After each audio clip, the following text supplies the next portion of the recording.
8 February 2024 government of India ministry of finance ने एक report publish किया जिसे कहा जा रहा है white paper on Indian economy. अब आप सोचेंगे भाई ये क्या नया रिपोर्ट आ गया। On Thursday, Finance Minister Nirmala Sitharaman tabled a white paper. A white paper on the economy during the previous Congress-led UPA government. This is a white paper on the Indian economy and its impact on the lives of the people of India. तो ये Indian economy का एक report card है जिसमें Indian economy का health को briefly discuss किया गया है बीजेपी के पॉइंट ऑफ व्यू से। 59 पेजेस का ये रिपोर्ट कार्ड को आपको पूरा पढ़ना चाहिए क्योंकि इससे आपका जो विजन है टुवर्ड्स योर फेवरेट लीडर वो क्लियर होगा। और अगर आपके पास इतना टाइम नहीं है तो पूरा वीडियो आप देखिए क्योंकि इसमें मेजर जो पॉइंट है उसको मैं हाईलाइट करने का कोशिश किया हूँ। 2014 में जो चीजें जब मेरे सामने आई मैं चौंक गया था। अर्थव्यवस्था हर प्रकार से बहुत गंभीर स्थिति में थी। देश को ऐसे गंभीर अवस्था में खड़े रख के चले गए। I don't know what they're talking about. We had better economic growth. We had pulled more people out of poverty, and all the numbers are reliable, internationally verified numbers. Scandal के ऊपर स्कैंडल चलते रहे। Commonwealth games का इतना flop show हुआ, भारत का बदनाम हुआ पूरे दुनिया में। हमारे देश में इस साल अप्रैल से मई के बीच में लोकसभा इलेक्शन होने वाला है और यह व्हाइट पेपर एनडीए के तरफ से यूपीए को डायरेक्ट वार है। 2014 के इंडियन इकोनॉमी के साथ 2023 का इंडियन इकोनॉमी में जो मेजर डिफरेंस है वो आपको क्लियरली इस व्हाइट पेपर से पता चलेगा। मैं हमेशा अपने वीडियो के थ्रू आप लोगों के सामने एक ट्रांसपेरेंट व्यू लाने का कोशिश करता हूँ, मगर ये जो व्हाइट पेपर का डेटा है इससे आपको पता चलेगा कि आपके फेवरेट जो लीडर्स है वो ना ही अपने देश के साथ ट्रांसपेरेंट है और ना ही देशवासी के साथ। जो भी इंफॉर्मेशन मैं आपको प्रोवाइड करने जा रहा हूं, अगर आप व्हाइट पेपर पढ़ते तो ये सारा इंफॉर्मेशन आपको पूरा डिटेल्स में मिल जाएगा। पहला पॉइंट, यूपीए के टाइम में इन्फ्लेशन। महंगाई देश की वो कड़वी हकीकत है जिसे हर आम और खास परेशान है। 40,000 करोड़ रुपए का अनाज बर्बाद हो रहा है। रेट ऑफ इन्फ्लेशन तेजी के साथ बढ़ने का सिलसिला जारी है। आप महंगाई कम कर पाओ या न कर पाओ, कम से कम अटल बिहारी वाजपेयी जहां छोड़ के गए थे वहां तो ला करके रख दो। ये डेटा आपको white paper for Indian economy में मिल जाएगा जहां आपको 2004 से 2014 यूपीए के टाइम में इन्फ्लेशन शो किया गया है। उस टाइम पीरियड में एवरेज इन्फ्लेशन रेट था 8.2, जबकि FY10, FY11 और FY13 में इन्फ्लेशन डबल डिजिट तक टच किया था। नो डाउट इसमें लोअर क्लास और मिडिल क्लास सबसे ज्यादा अफेक्टेड हुआ। सेविंग्स उन लोगों का घटने लगा।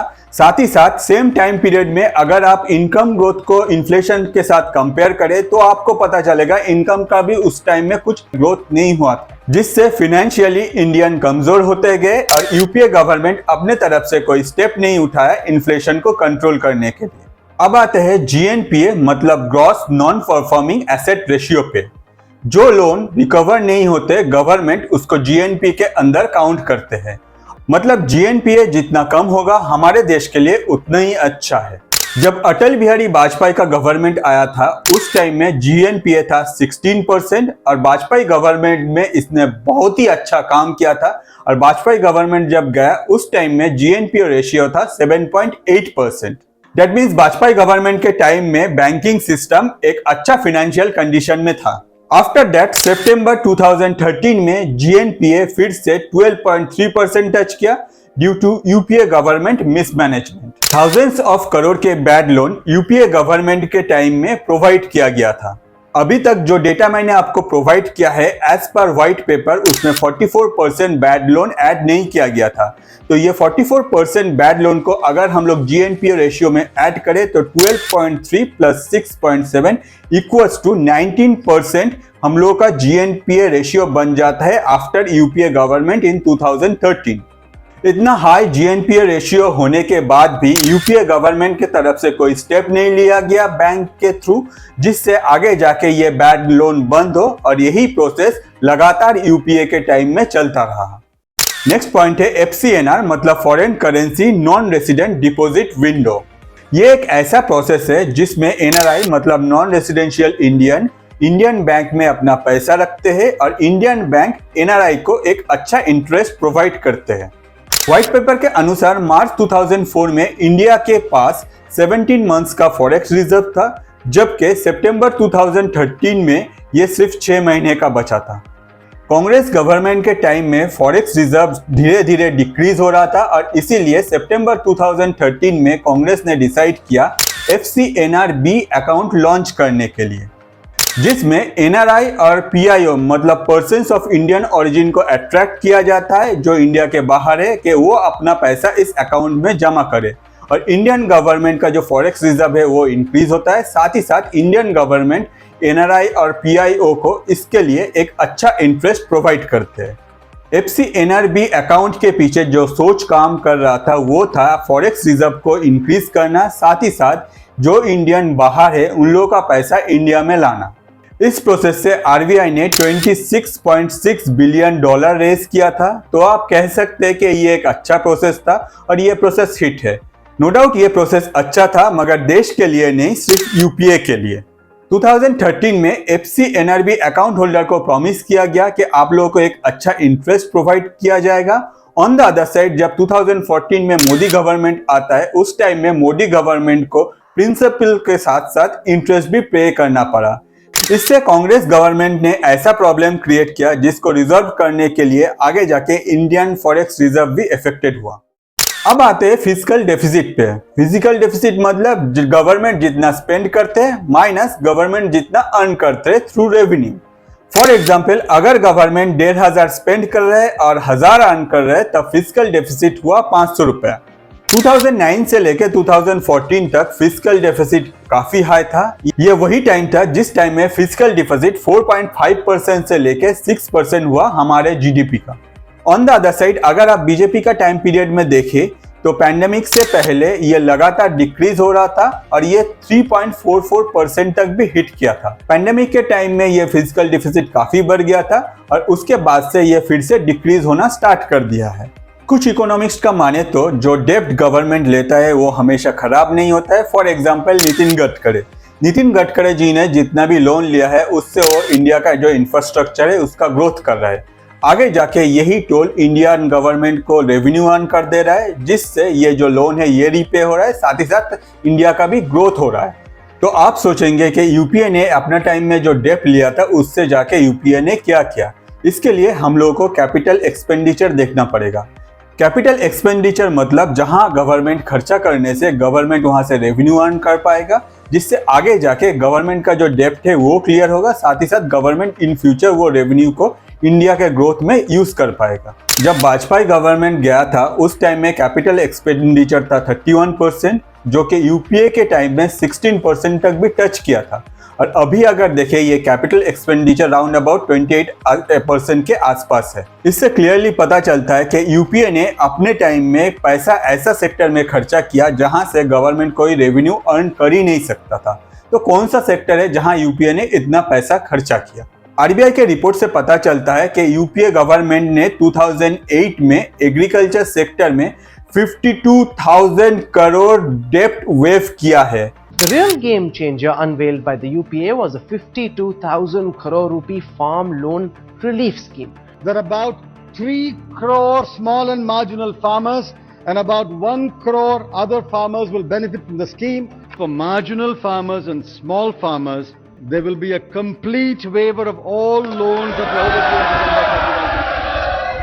इससे फार्मर काफी खुश हुआ और यूपीए गवर्नमेंट को एक अच्छा वोट बैंक मिला और आगे जाके यही फार्मर फिर से लोन लेने लगे। और फार्मर लोगों का एक मेंटलिटी हो गया कि भाई हम लोग लोन लेंगे मगर हम लोग इसको रीपे नहीं करेंगे क्योंकि गवर्नमेंट आगे जाके इसको फिर से वेव कर देगा।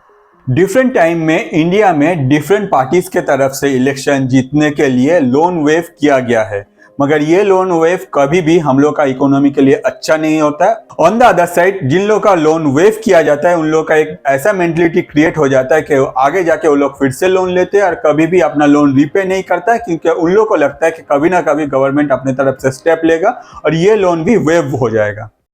नेक्स्ट पॉइंट है इरेस्पॉन्सिबिलिटीज इन एलोकेशन ऑफ फंड, मतलब जो फंड जिस सेक्टर में आया था उसको ठीक तरह से यूज नहीं किया गया है।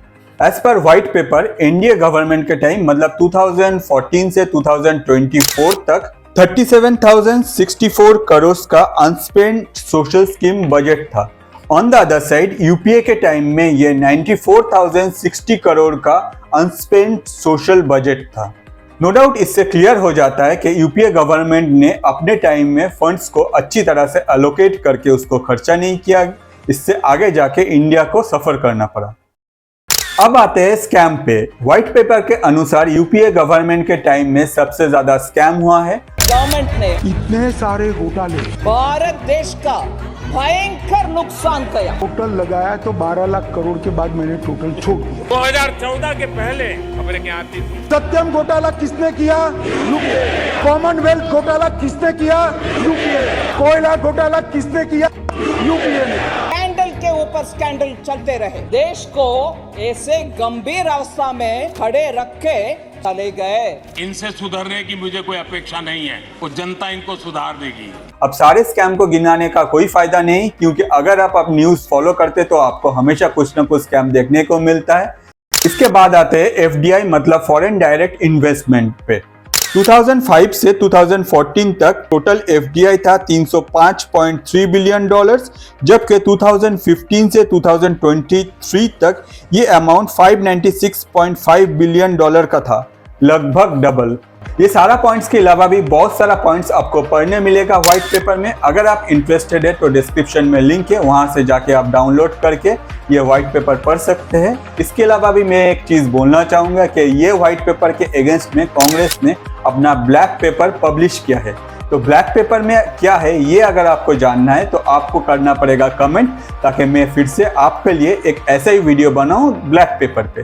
तो अगर आपको ये वीडियो देखना अच्छा लगता है, साथ ही साथ आप चाहते हैं कि मेरा चैनल ग्रो करे, तो मेरे जैसे क्रिएटर के लिए सिर्फ चाहिए आपका सब्सक्रिप्शन और आपके दोस्त के साथ ये वीडियो का शेयर। आज के लिए इतना ही। मैं अतनु, थैंक यू।